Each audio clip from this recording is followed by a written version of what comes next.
Kua mate tētahi ko hunga Māori i a Hitireiria, whai muri iho i tōna weronga ki te kano ārai mate e ki ana ko Fluvax. He o iaha kua tērā kai te whakahau tonu te kāhui tiaki hauora tuatahi o Rotorua, kia whakawhiwhia tonu tia tērā rongoa ki konei ki Aotearoa. Ahakoa pēhea e kore tēnei māmā e whakai, kia werohia ana pēpē ki te rongoa ārai rewharewa. Rā nā ngā whakapai e rere ana mō taua rongoa. Because I heard some other baby died from it, I think it might happen to my baby.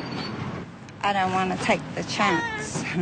Engari mō e nei māmā, e kore he manawa pā mō ārai ua pēpē. Rā kia werohia ki te rongoa ārai I te mate rewharewa. I think that she should get it because it's really good for the kids, you know, and it would be pretty stupid if they didn't, because something bad might happen, you know, and they might not have a cure for it. I haven't made an appointment yet for it, so yeah. But I will though, so he doesn't get sick. Ahakoa ka rea tākuta Neil Poskett o te kāhui tiaki hauora o Rotorua nei I whai wātea ki te kōrero a kanohi mai kia mātau. Engari tonu ko tērā hei tāna, arā mo e tahi tamariki e werohia ana ki taua rongoa, he paku noa te wā e kiri kā hiana. Engari hei tāna he pai kea ti tērā ki te whāngai hia ki taua rongoa, arā ki te kore hoki e whāngai hia.